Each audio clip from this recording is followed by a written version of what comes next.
Hey folks, you're listening to episode 29 of the Deeply Devoted Podcast, a ministry of the E-Free Church of Bemidji, Minnesota. My name is Eric Nygren. I'm one of the pastors on staff here at E-Free Bemidji. And earlier this year, we started our podcast read-along through the book Mere Christianity by C.S. Lewis. If you remember back in January, I sat down and chatted with Adam Bommersbach about Book 1 of Mere Christianity, which is called Right and Wrong as a Clue to the Meaning of the Universe. You can go back and listen to that episode if you need to catch up. And then last month, I was speaking with Justin Nicholson, our facility supervisor, and he joined me to talk about Book 2, entitled What Christians Believe. So that brings us up to this next episode today. With me today in the Deeply Devoted Podcast studio is the one that we call the other Justin, and we're going to tackle the first half of Mere Christianity, Book 3, which is called Christian Behaviour. So Justin Burpo, welcome to the podcast. Thanks, Eric. But what makes me the other Justin? I feel like I ought to dispute that. Well, I suppose it's a relative term. I mean, you both are the other Justin. So the inside joke here is that both Justins serve on the Global Connections team with me. And this Justin in front of me, Justin Burpo, was there first. So perhaps you get Justin the first. Clearly, that seems obviously fair to me. Or if we were living kind of in the ancient world, Justin the Greater and Justin the Lesser. But I'm afraid Justin Nicholson might have some words about that. Yeah, he's going to hunt me down after this, I'm sure. That's right. Well, you guys can debate on which other Justin is the real Justin. But Justin Burpo, before we get into the book Mere Christianity, it's good to kind of maybe get to know you a little bit. Would you mind just telling us a little bit about who you are, maybe where you work, and how you became part of the E-Free Bemidji Church family? Yeah, sure. So I started coming here quite a while ago, while I was a student at Oak Hills Christian College, and that was in the spring of 2011, and then probably became a member here about maybe a year or two after that. I don't remember for sure. And been connected more or less here ever since. And I currently work at Oak Hills in the food service. So yeah, that's I guess all I have to say about that. So we might find you over on Oak Hills campus, or some of our students probably would recognize you from. Yep, most days. Okay, I've flipped a lot of pancakes there. There you go. There you go. You fed a lot of students, and and prepared them for their studies in that way. Good.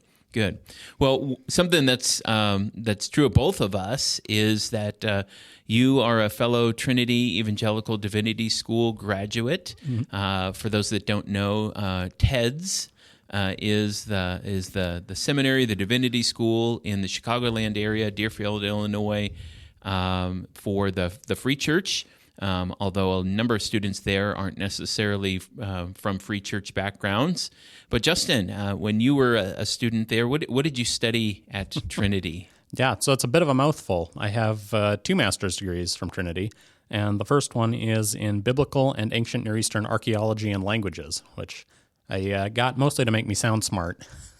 And then the other is in Theological Studies, which basically just added a bunch of elective credits to my first degree, and so combined, it makes it the equivalent of an MDiv, essentially. Okay. But you've got kind of an archaeology studies background. I think most of us, when we think of archaeology, of course, we have the picture of Indiana Jones, and so hopefully you've got some tales of great archaeological digs and amazing stories of who knows, discovering lost treasures and maybe even the Ark of the Covenant or something like that. Well, I always have to tell people with that if you're in kind of the entry level area in the archaeology world, you're not at the Indiana Jones level. You're on the disposable minion level. So I'm kind of at the rank where I do all the grunt work and then I get eaten by spiders. That's okay. But it is funny in an archaeological dig that just about everyone has the Indiana Jones theme song as their ringtone, and so that music will just start playing randomly. That would be amazing. So, okay, I suppose that was a culture-making movie back in the 80s, and maybe still is. So, all right. Well, let's move on from Indiana Jones and Trinity Divinity School, and we're going to talk a little bit more about C.S. Lewis today. Justin, have you read much of C.S. Lewis's works, and if so, do you have any favorites? Yeah, he's one of my favorite authors of, I think, all time. So Okay. I've probably read, I wouldn't say quite all. There's a few random obscure things, especially in like his scholarly works that, you forget that in addition to being a popular writer, he was also a professional scholar of basically English literature. And so there's some obscure articles that he wrote on, 15th century English poetry that I haven't read. But I've read just about everything, and that's commonly known by him. And it's hard to pick a favorite out of all that. Yeah, it's especially because there's maybe such a lot of variety. One or two, but 3 or something like that. Or I feel like maybe I'm really fond of the Space Trilogy. You familiar with that? Yes. Yep. And especially Paralandra, the middle volume there, is probably my favorite out of especially his fiction writings. I mean, Narnia is great, but yeah, if you're familiar with the Narnia series and you go in to read the Space Trilogy, you're going to find that they're quite different. Yeah, it's going to throw you for a loop a little bit. It's a science fiction trilogy and geared a little bit more for an adult audience. Yeah. So it's a little bit more of a thinker. Yeah. Yeah. I know that I probably haven't read as extensively as you have. I think I might have mentioned on one of these podcast episodes, some of my favorites would be his book on miracles. I remember writing a paper on that as an undergrad, as a philosophy major, and then I actually got to recycle that same paper when I got to seminary and write from a little different perspective, but on miracles. I actually took a class at Trinity on C.S. Lewis and his writings. Nice. I think it was Paul Feinberg that taught that class. Recognize the name.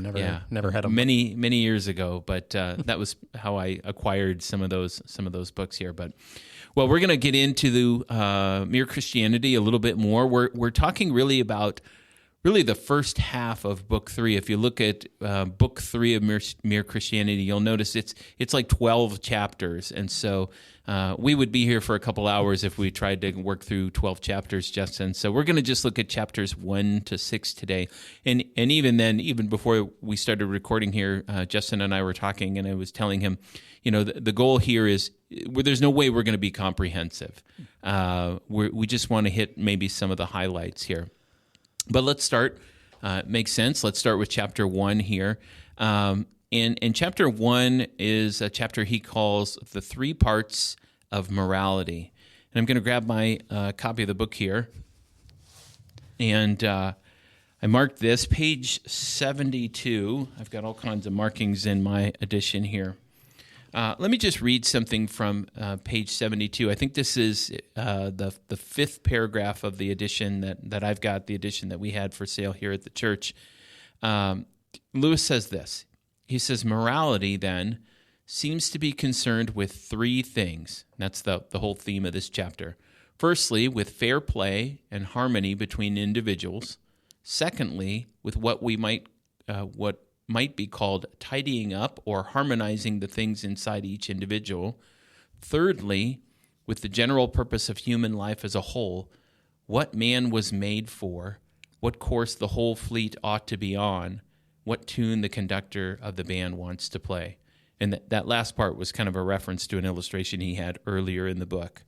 Justin, as we kind of unpack chapter 1 here a little bit, help us understand what you think maybe he's trying to say about morality in this introductory chapter. And in particular, why is this idea of morality more than just this principle of do no harm? Yeah, so I like the illustrations that he uses in this chapter, which you referenced there, especially the reference to a fleet of ships sailing. Yeah, where you have kind of the 3 things to consider. One, you have the internal workings of each individual ship to make sure it's seaworthy and isn't going to go down, and then secondly, you have the coordination between the ships so they don't crash into each other. And then thirdly, you have the direction that the entire fleet is going, where he says, it doesn't make any difference how well the entire fleet sails and how orderly everything is if they're meant to arrive in New York and actually arrive in Calcutta. And So I like that illustration. And he says they're not mutually exclusive either, where if, one of the ships is having internal problems, that'll eventually cause it to crash into one of the other ships. And if the ships aren't sailing in order, they'll crash and then they'll have internal problems. And so basically what he's meaning there is you have the relationships between individuals. That's like the ship's sailing in formation. So, you don't step on other people's toes, right. and you're treating different people fairly, right. And treat others as you would be treated. And then there's the whole dimension of what goes on inside you, which is an area that we don't think as much about. But that's a key part of what Jesus taught, I think. That, I think, was kind of the most revolutionary part of Jesus' teaching. So when you look at what he said, he didn't really add any new moral teachings, right. Like don't lie, don't steal, don't kill. People had known all of that for thousands of years.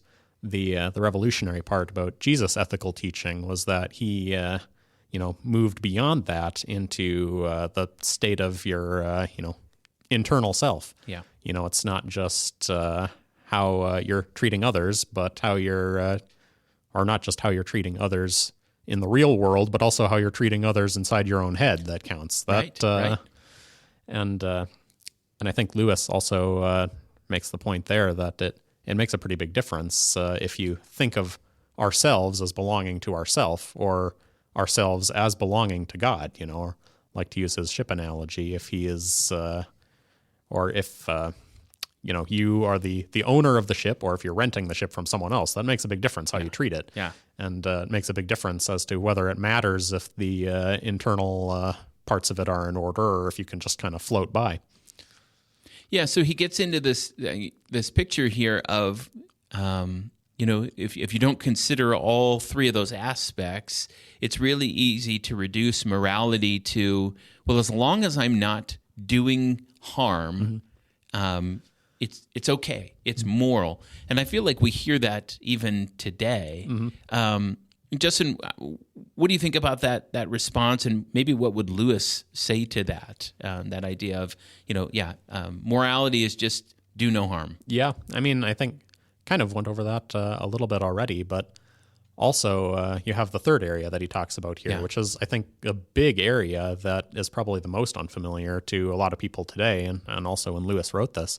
But the ultimate point of human life, where you're trying to get to and where you're going to. And, if your ultimate purpose for existing is, your relationship with God, and you get along well with everyone in life, but you fail in your basic purpose, then, you've failed in your basic purpose. You've missed it. Yeah, you've missed the boat. Right. To work with the analogy there. Yes. Yep. Yeah. And so really when he gets into the next chapter, it really builds off of this. And so chapter 2 is this chapter called the cardinal virtues. And that may be a term unfamiliar to some people, maybe not so much virtue, but this idea of cardinal virtues. Justin, maybe first of all, what do you think of when you hear the word virtue? And are you familiar with this concept of the cardinal virtues? Yeah, I am. It comes of being a nerd and reading lots of books. That's okay. I'm right there with you. And so, probably when I hear the word virtue, the cardinal virtues are what I think of, but I realize that's probably not true of most people.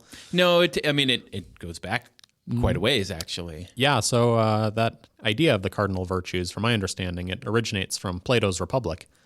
And then it might be older than that too, I don't know, but it's definitely appears there, and then it's picked up by Aristotle, and then from what I understand, it also appears in some of the apocryphal books, which, for those who may not know, those are the Jewish literature that was written in that gap period between the two testaments. Right. That those books are considered to be canonical by the Roman Catholic Church and some other groups, but then picked up by later Christian writers too, like Augustine and Aquinas and various others. So It has a long and prestigious history. Yeah, and so this idea of these cardinal virtues, it depends on how you define them, but usually it's this concept of prudence, which we might call practical wisdom or common sense, temperance, which I would just call self-control, justice, and then fortitude, which we might call courage. And as I thought about this concept of virtue and the cardinal virtues, and it's really interesting, as you mentioned, it really goes not necessarily back to the Bible, but it goes back to ancient Greek literature and things like that. But it seems like a universal concept of virtue. If Lewis were writing this today, he might use the phrase "character counts." That's kind of in our culture here, and so virtue isn't just a Christian concept. But as we get into this, Justin, what do you think makes Christian virtue Christian? Sure. So I think on one level, I would say that there really isn't such a thing as Christian virtue, for the same reason that there isn't such a thing as like Christian mathematics or Christian logic. Yeah, okay. It's an objective truth, what's right and what's wrong. That's just worked into the fabric of creation.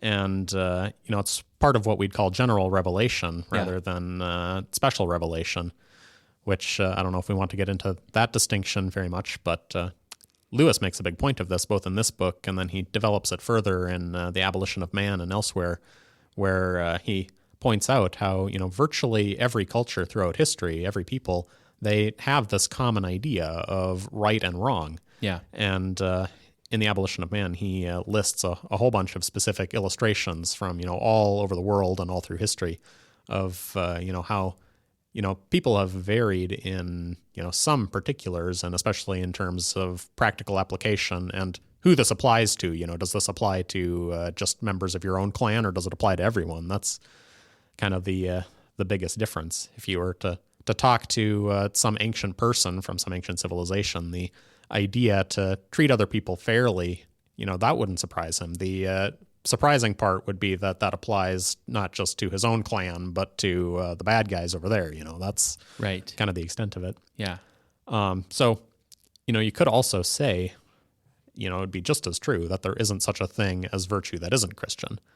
But I think the biggest thing that makes Christian virtue a thing, or the biggest difference that Christianity makes, is that we have the framework for making sense of why this exists. Yes. What the purpose of virtue is, and kind of like we mentioned before, where's the whole fleet heading, the whole overarching purpose, the big picture of it, you might say. Yeah, yeah, that's a really helpful way to think through that, and I guess I'd never really thought of that in terms of just the universality of virtue. That it should be this sense. Ironically, so common sense should be common sense to everyone, and I think he kind of brings this out a little bit that though cultures may vary, say the concept of self-control versus self-indulgence, everybody sort of knows, okay, when you overdo it, that's not a good thing. Yep. And some level of temperance or self-control is a good thing. And courage and justice and things like that. Yeah. And even if you don't know that, it's part of just the way the universe is set up. You'll figure out pretty quick that that's true, even if you're not starting from that point. Right. Yeah. And so it's really interesting it sounds like he's kind of getting into these, almost kind of these philosophical concepts, but yeah, it goes back a long ways. And that really brings us into then a really interesting chapter here, chapter 3, where he starts talking about this concept of social morality. Not just me and what I think is right and wrong and good and bad and things like that, but okay, now I'm living among other people in a culture, in a society here. So I want to pick up this quote here. I think it's on page 84. Let me flip there in my edition here, get my right colored tab here. He says this. He says, that the New Testament gives us a pretty clear hint of what a fully Christian society would be like.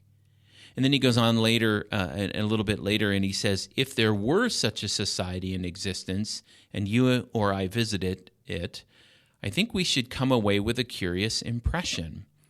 Each of us would like some bits of it, but I am afraid very few of us would like the whole thing. What in the world is he saying there, Justin? How would you unpack that for us? Yeah, and he's kind of going on to talk about politics there, which Yep. I don't feel quite brave enough to wade into. But I think probably what my mind goes to when I hear that is the idea that the truth is kind of this larger, multifaceted, solid thing, and virtually every form of error starts with the truth and then loses parts of it. Yeah. So it's not like, we think of the truth as one thing and then this false position or false philosophy or false, anything as two different things. It's more like the truth is a solid, intact thing in and of itself, and then every false path is the truth but missing some parts. Right. Yeah. And so he's applying that to, political philosophies, which I'm not going to try to unpack fully, but... Right. And he goes on and he says something interesting on the next page. He says, you'll find this again and again and again about anything that is really Christian. Everyone is attracted by bits of it and wants to pick out those bits and leave the rest. Mm-hmm. That is why we do not get much further, and that is why people who are fighting for quite opposite things can both say they are fighting for Christianity. Mm-hmm. So he's really talking about our team here and how there's some, can I say, infighting about which version of Christianity is the real Christianity. What's at the heart of that, do you think, Justin? Yeah. Part of it goes back to what I was saying before about the solidity of the truth compared to the various deviant paths that fall away from it. I guess I don't really have too much to say on that, but my brain is going blank. Yeah. Well, so then I'll move us into that dangerous world of politics a little bit here, because he does kind of dive into that here. Page 87, He says, most of us are not really approaching the subject in order to find out what Christianity says. We are approaching it in the hope of finding support from Christianity for the views of our own party. We are looking for an ally where we are offered either a master or a judge. Again,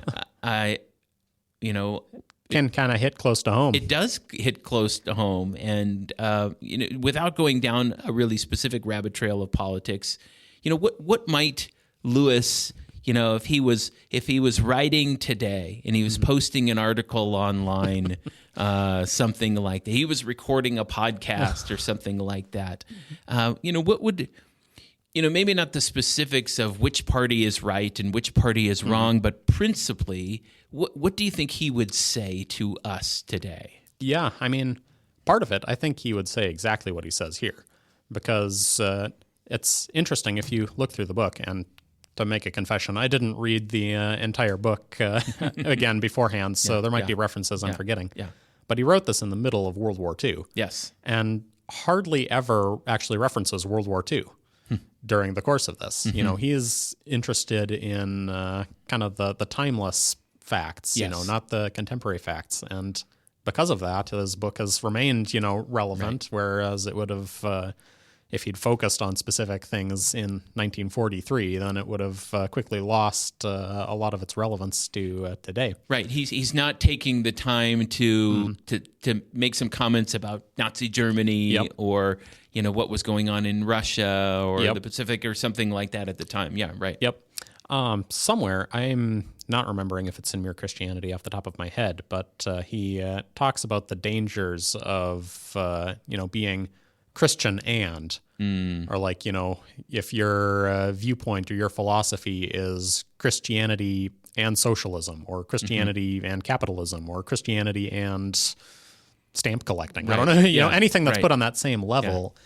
becomes a bad thing. Yeah. And so I think, part of it, to just talk about politics more generally, it would have to do with your motivations, what your I guess, relative priorities are. If you're putting your political party, whichever that is, on the same level as, if you are Christian and Republican or Christian and Democrat, regardless of which of those is right, that's a spiritual issue for you. You have to keep these things in their due proportion. Right. And I don't think he's necessarily saying, out with politics or out with parties or any of that business. But, just this quote here, it seems to me he's saying, if you start with let's just say your ideology, political ideology, whatever, and then you go to Christianity and you try to find things within it that help build up your cause, you're going in the wrong direction. Versus starting with the truth of God's word and the gospel, and letting that inform your politics or whatever. You're right. Whatever it is that you value or hold. It extends beyond politics to just philosophies in general. It reminds me of I think this is something Lewis says somewhere too.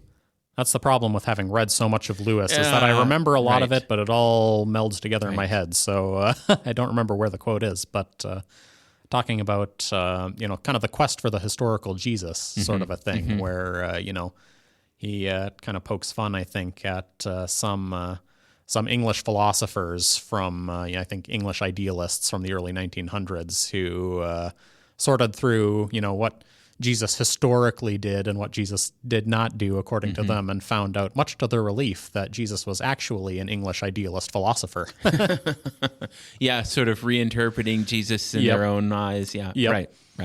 Yeah, and it's interesting. I think it's a testimony to the power of Jesus, that no one wants to disagree with him. Everyone wants to reinterpret him so that he agrees with them. Right. But no one will come out and say that Jesus was a crackpot.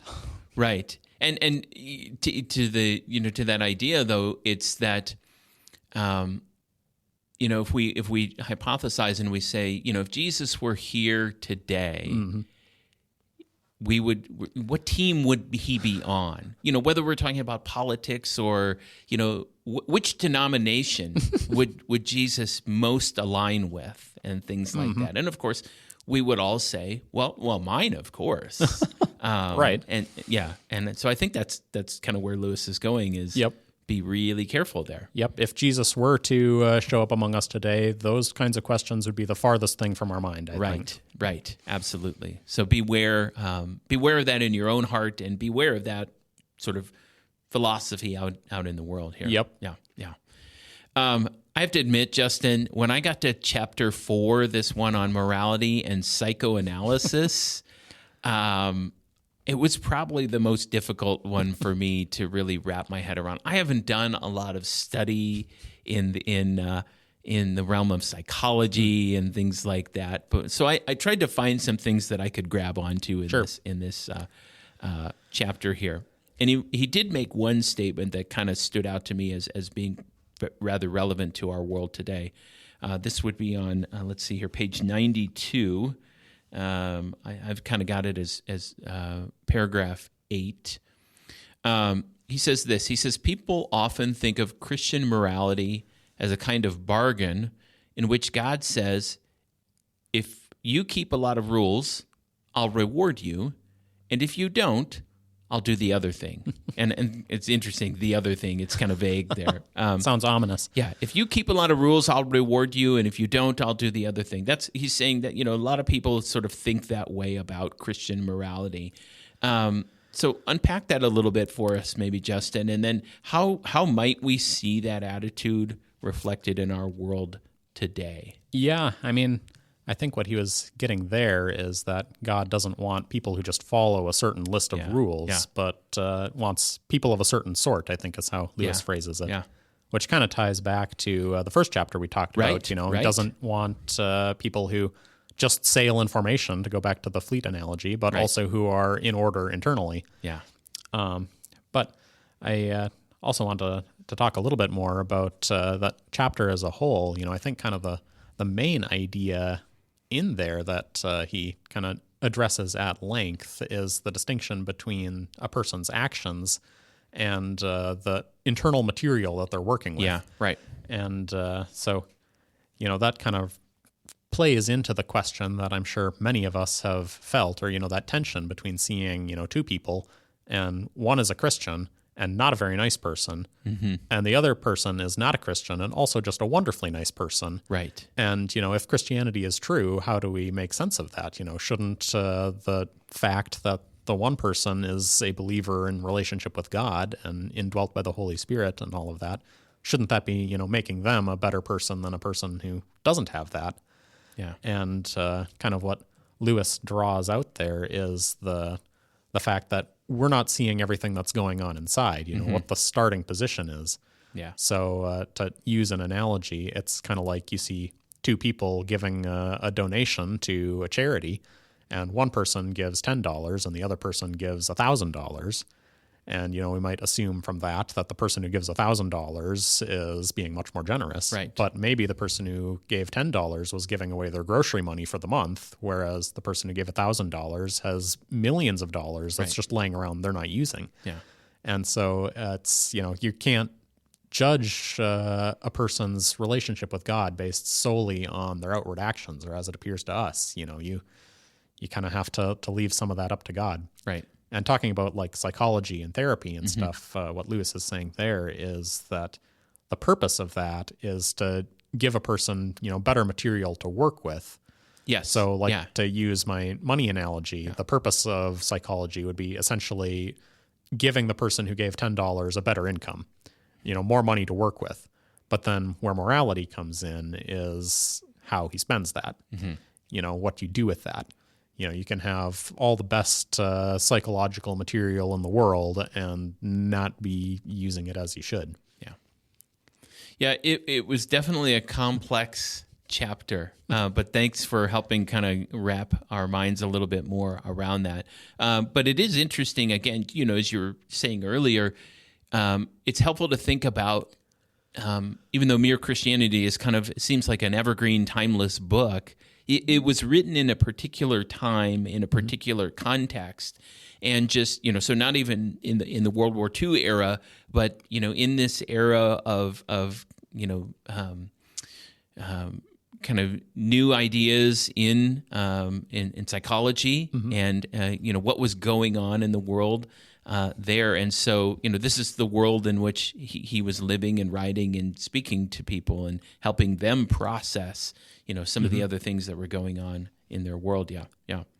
And even to that point, this whole section, I looked at it, this was based on, the book came out of a series of talks. Maybe you know that. Yep. And so this was a talk that he gave in 1943, right? We mentioned that. So if my math is right, is that about 82 years ago? I don't believe in math. I won't double check it. That's a while ago. And it feels like it's not a very long time ago, but it feels like a very different era. And yet when we get to chapter 5, which is this chapter on sexual morality, once again, it feels like this chapter could have been written today. And so it still has a lot to say to people today. So we want to look at this paragraph here, and I'm going to hand the book to you, Justin, and let you read, and we'll kind of unpack that a little bit. Yeah, sure. So this says, chastity is the most unpopular of the Christian virtues. There is no getting away from it. The Christian rule is either marriage with complete faithfulness to your partner or else total abstinence. Now, this is so difficult and so contrary to our instincts that obviously either Christianity is wrong or our sexual instinct, as it now is, has gone wrong. One or the other. Of course, being a Christian, I think that it is the instinct which has gone wrong. Yeah. And so, well, first of all, he's talking about chastity. And that's not a word that we use. I mean, we've heard the word. It's not a word we use commonplace today. So what does he mean by that, first of all? Yeah, chastity, I mean, that's basically the word that covers all sexual morality, basically, which we often just use the term immorality for unchastity, which Lewis took issue with. That's something he complains about, I don't remember where again, but restricting that term to specifically sexual matters. So, like, he pokes fun at someone saying that, such and such is, I forget how he puts it, something about, they're a thief, but they're not immoral. Yeah. So maybe it's just a verbiage thing here, but where we are a little bit removed. Yeah. But then, or we might use the term purity now as kind of what they use chastity for. It kind of overlaps in meaning, or maybe has replaced it a little bit. Right. That makes sense to us. But so he says chastity is the most unpopular of the Christian virtues. Now, I think that might still be true. I suspect so. In the paragraph you read, what would that say to people living in 2025 today, or how does that kind of apply there? Well, I mean, the Christian standard has not changed. This was the rule back in the 4th century. I know Augustine wrestles with this quite a bit, and this was the rule in the Middle Ages, and it was the rule in 1943, and it's still the rule in 2025. Right. And people are still just as bad at following it as they were in Augustine's time, or the Middle Ages, or Lewis's time. Right.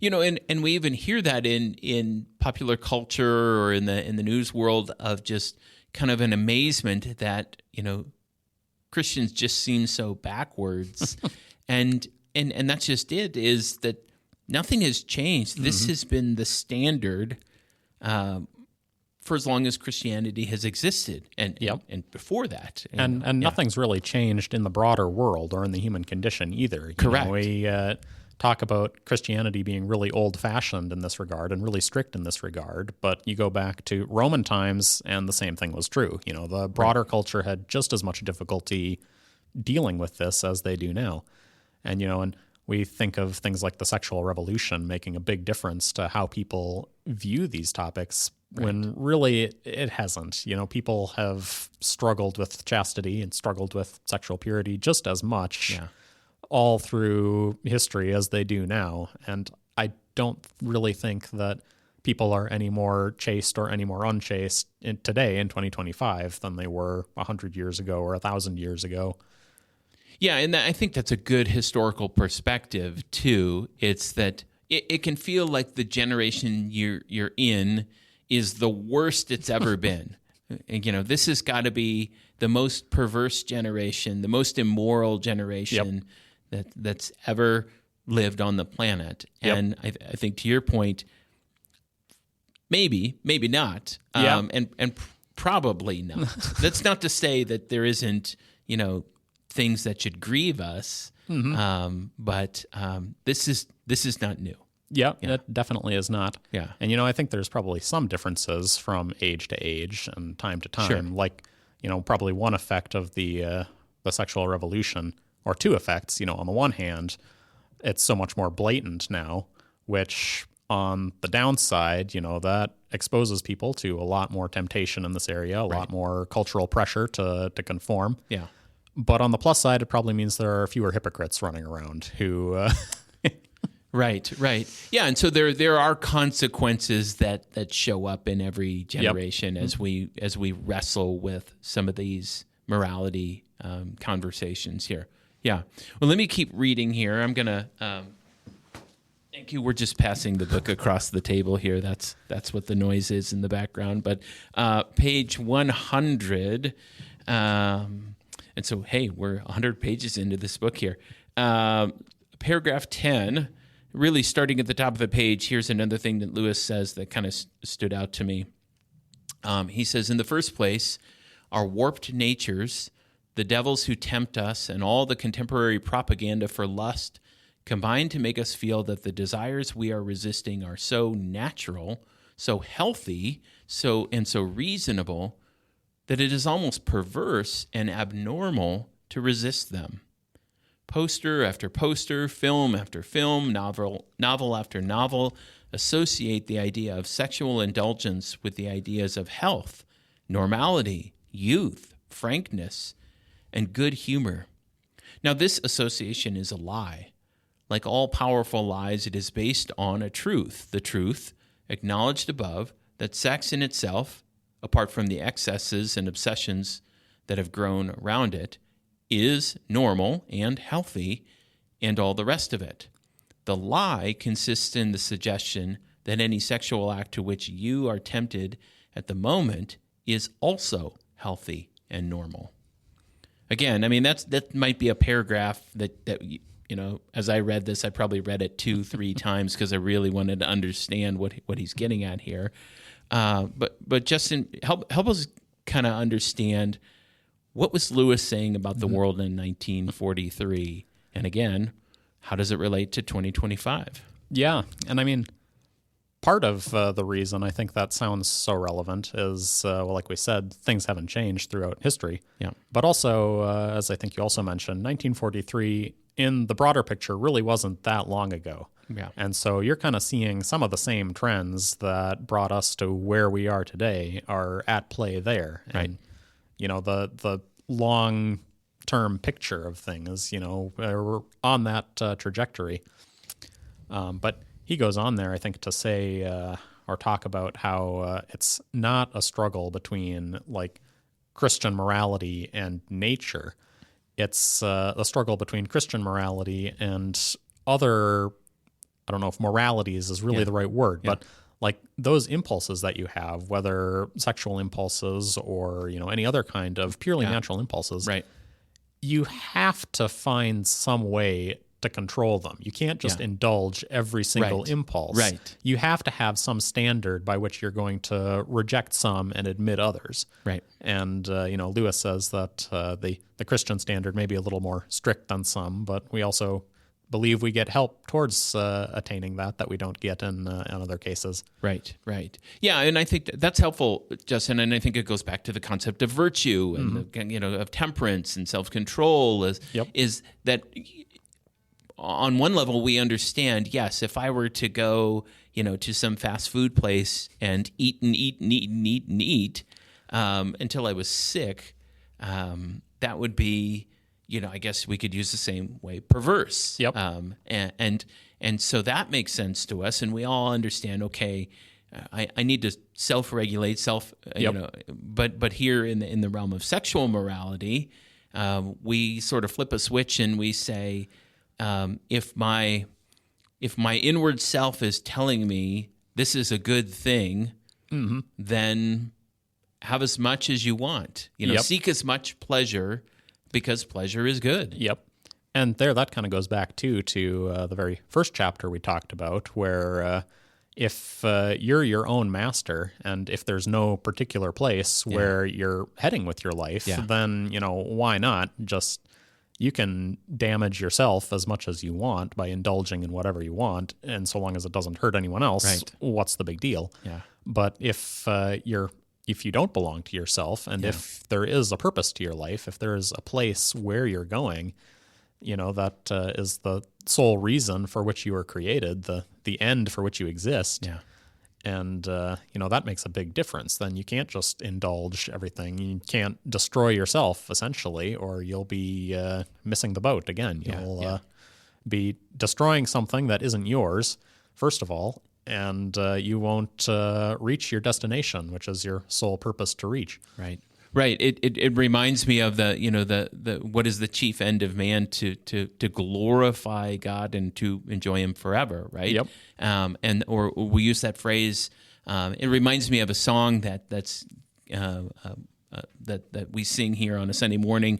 That's more recent. It's this refrain of "I am not my own," and even I think Christians forget that. Yep. That, as you would say, I'm the captain of my ship. Yep. And we lose sight of that here. But I think Lewis is helpful because he doesn't just in this book show what's wrong with the world and what's wrong with you and me. He does want to show us why not just Christianity is the better religion, but why there's power in the gospel. And so let me read another paragraph here, section here. This is at the bottom of page 101, where he says, we may indeed be sure that perfect chastity, like perfect charity, will not be attained by any merely human efforts. And I love this next part. He says, you must ask for God's help. Even when you've done so, it may seem to you for a long time that no help or less help than you need is being given. Never mind. After each failure, ask forgiveness, pick yourself up, and try again. Very often, what God first helps us toward is not the virtue itself, but just this power of always trying again. For however important chastity or courage or truthfulness or any other virtue may be, this process trains us in habits of the soul which are more important still. It cures our illusions about ourselves and teaches us to depend on God. Right. To me, this just screams discipleship. Why, Justin, is that important for us to remember? And maybe just even, not just for us Christians, but perhaps a non-Christian that was on the other end of this radio broadcast or is on the other end of this book. What would Lewis want them to hear about the gospel there? Yeah, that whole little passage that you just read is probably, out of all of Lewis's writings, one of the things that I've found most encouraging personally. And it applies to, to sexual sin, but also to any form of sin, right? Any kind of, falling astray from the true path. Yeah. And just that, basically the practical idea of picking yourself back up again, trying again, and the idea of grace that's present there, where if you've stumbled in any area, it's not over. Right. Because that's a big temptation when you do stumble, when you do mess up in any capacity, as it leaves you more open to further temptations. Like, I've already blown it. What's the point? Right. And just that idea that you've messed up, but you haven't completely blown it. You can get right back up and keep going and, dust yourself off. And it's like the process of learning to be a good person, if that's the right way to put it. The process of sanctification is sort of like learning to ride a bicycle. You may fall millions of times, but the key thing is to just get back up on the bicycle, brush yourself off. If you fall once and then quit, never get back on the bicycle, that's how you don't learn how to ride a bicycle. It's not falling off the bicycle that prevents you from learning how to ride the bicycle. Yeah. And I think it's important to understand what he's not saying. He's not saying pick yourself up and try harder. Mm-hmm. Right. He's saying pick yourself up and rest in the grace of God. Mm-hmm. Recognize that you have help. And even, I love his honesty there, that even the believer who is seeking the Lord's help and doesn't feel like God is supplying it fast enough or quick enough or good enough, not necessarily doubting God's goodness, but just saying, boy, I need a lot of help here. Yep. And God, I need you to step in. And it doesn't, that process of sanctification just seems very slow. Yep. He wants us to remember. Yep. God's grace. You may think that God is teaching you chastity when really he's teaching you patience and humility. Not to downplay chastity or anything else, but those other things are just as important. Right. Which I think goes back to this idea of, at the heart of morality, again, isn't just keeping the law. Mm-hmm. It isn't just keeping the rules. Yep.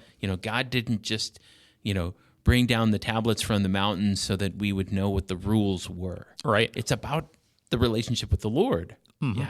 And our growth and our becoming more like Christ. And so it's so much more than that. And if we lose sight of that and we think about Christian morality from a rules standpoint only, again, to use your metaphor, you've missed the boat. Yep. Yeah. Well, there's one more chapter in the section we're going to look at here, Justin, and it's chapter 6, the one on Christian marriage. And I realized that in reading this, you and I are going to read this chapter through different lenses in our present situations with respect to marriage. I thought it would be interesting if you want to kind of share a little bit about what stood out to you from chapter 6 on Christian marriage, and then I'll share a little bit about what jumped off the page for me. Yeah, in reading this, I realized that C.S. Lewis is both a wiser man and a braver man than I am, since, thinking that I don't really want to say too much about how marriage ought to work, since I'm a long-term bachelor. Yeah, I'm trying to remember. I don't think he was married at this point. And he says that in the chapter, too. He feels like he's a little bit... Who am I to give advice on marriage? Yeah, he felt like he couldn't leave it out to be complete. But I think, a lot of what he says about not just being in love, but just the principles of justice, of fairness, of, you've made promises and you have to keep it. Yeah. That's a big part of it that often gets overlooked, where, you kind of have the idea in the culture today, just as in Lewis's time, he talks about this, that, you've fallen in love and that's why you're getting married. And now you've fallen out of love. You've gotten tired of that person. Well, time to move on to the next person.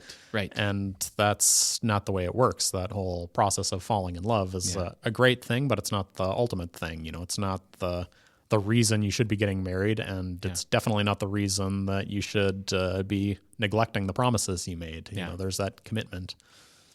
Yeah, as I read this chapter, I resonated in a couple ways. One, I in a similar way to Lewis, but a little bit different. I remember when I was starting out as a pastor, a young pastor, and I hadn't even been married for maybe a year or 2 or 3.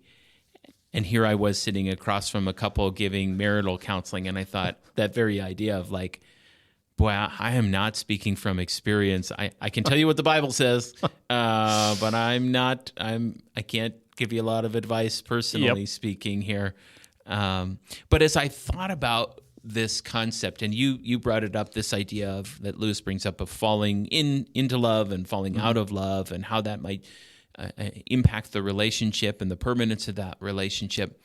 I thought a little bit, not so much about the marriage relationship, but that can be analogous to our relationship with the Lord. That when you're a new believer, we talk about new believers being in that honeymoon phase, right? Yep. And over time, that feeling that you had when you first came to know the Lord and understood His grace and His mercy, maybe it doesn't lessen, but it's different. Yep. And so it's normal for Christians to say, boy, why don't I have that same passion for Christ that I did back when I started? And how do I harness that? And how do I awaken that in me? And I think Lewis might say, just as in a marriage where you can't necessarily go back. You can't go back to who you were when you started. But that, the affections, how you feel isn't what you're really searching for at the end. It's about the permanence of that relationship.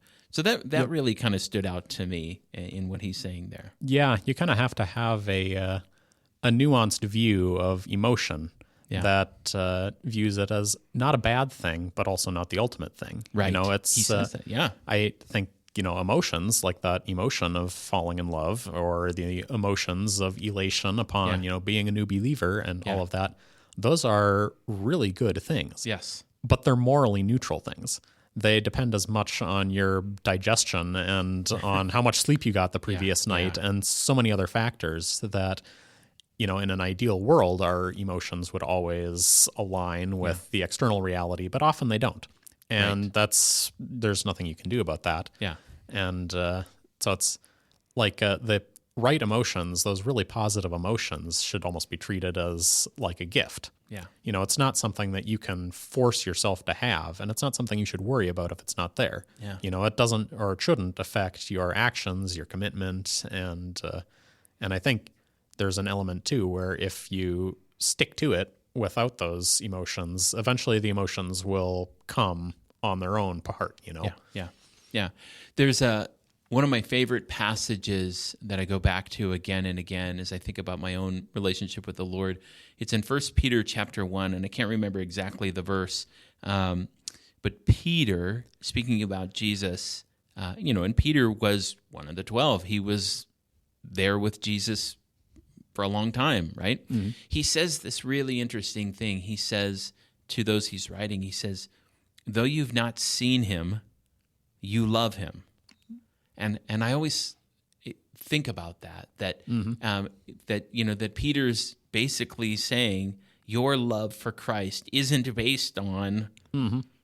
that you got to hang out with him and eat with him like I did. Yep.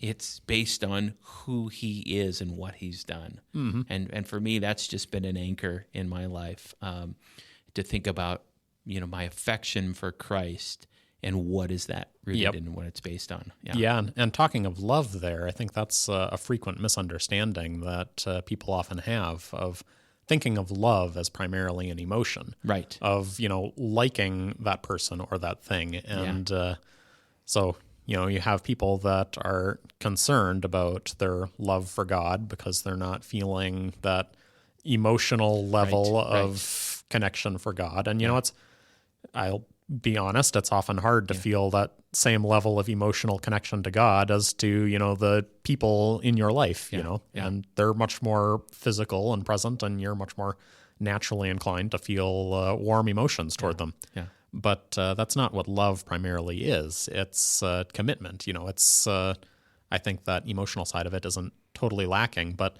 that's not love. That's the emotion that in an ideal world should accompany love. But love in itself is not that. Yeah. And there's probably a lot more that one could unpack about what love is philosophically, but Lewis did that, didn't he? Isn't it his book, The Four Loves? Yeah. There'd be another one that we could maybe explore sometime. Well, that should really kind of help us get into chapter 3 here, at least, or book 3 here, the first 6 chapters. And so, we'll come back to the second half of this chapter in about a month. It gives people time to read. And for those of you that are listening to this at any point, you can go back and listen to previous episodes on the book, or you can just kind of sit back and listen, even if you're not reading the book. I think you're going to get a lot out of this. But here, Justin, maybe to transition as we come toward the end here, one of the things I do on this podcast in every episode at the end is to ask one last question that isn't necessarily directly related to the topic we've been talking about, because at our church we talk about becoming deeply devoted followers of Jesus together.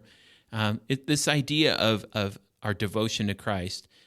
Justin, maybe what's one thing that's been blessing you lately that is deepening your devotion to Jesus? Yeah, which that's kind of a difficult question to answer. I was tipped off you were going to ask that beforehand, so I was thinking about it on the way over here. And, often there again, it ties into the emotional side of things that we were just talking about, where what makes you feel, the most emotionally happy and like, oh, my spiritual life is going really well right now. It doesn't always correlate with where you're at. You might be closer to God than you've ever been before, and also be not feeling, not feeling that. Right. You could be feeling farther than you've ever been. Right.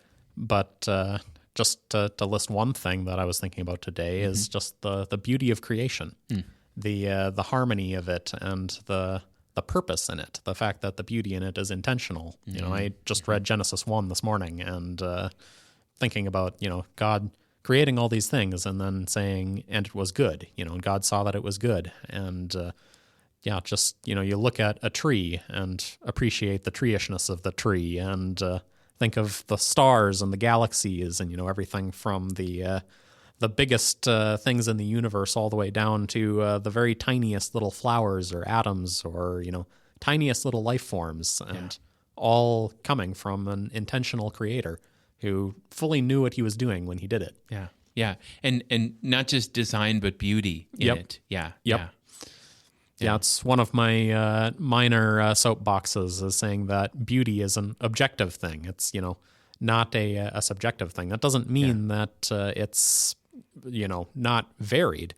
Different things can be beautiful. There are different kinds of beauty, Right. but God created it to be beautiful, and God sees it as beautiful. And if God intended something and God thinks that, then that's the way it is. Then it is. Yep. Yeah. And so I find that an encouraging thing, that when you see the beauty of a sunset or hear the beauty of a song, knowing that's not just something that's going on inside your own head. That's, an actual fact about the way things are supposed to be. Yeah. Which is in contrast to the way that, materialists would look at it, where that's just facts inside your own psychology, the neurons in your brain firing in various ways, but doesn't have any, objective value to it. But from a Christian perspective, that's not true. That really is the way that it's supposed to be viewed. God is a master artist and did that intentionally. Yeah. And he displays his goodness in creation. Yeah. Yep. Amen. All right. Well, thanks, Justin. Thanks for helping us unpack these chapters here and think deeply a little bit more about C.S. Lewis and what he wrote in this book, and really how timeless it is, especially as we're talking about Christian morality here. So that's going to do it for this episode of the Deeply Devoted podcast. Next week, we get to our Ask the Pastor episode finally. So Pastor Jerry and I will be answering your questions on that episode. My thanks again to Justin Burpo for joining me today, and we'll be back next Tuesday with another episode. But until then, have a great week, and thanks for listening.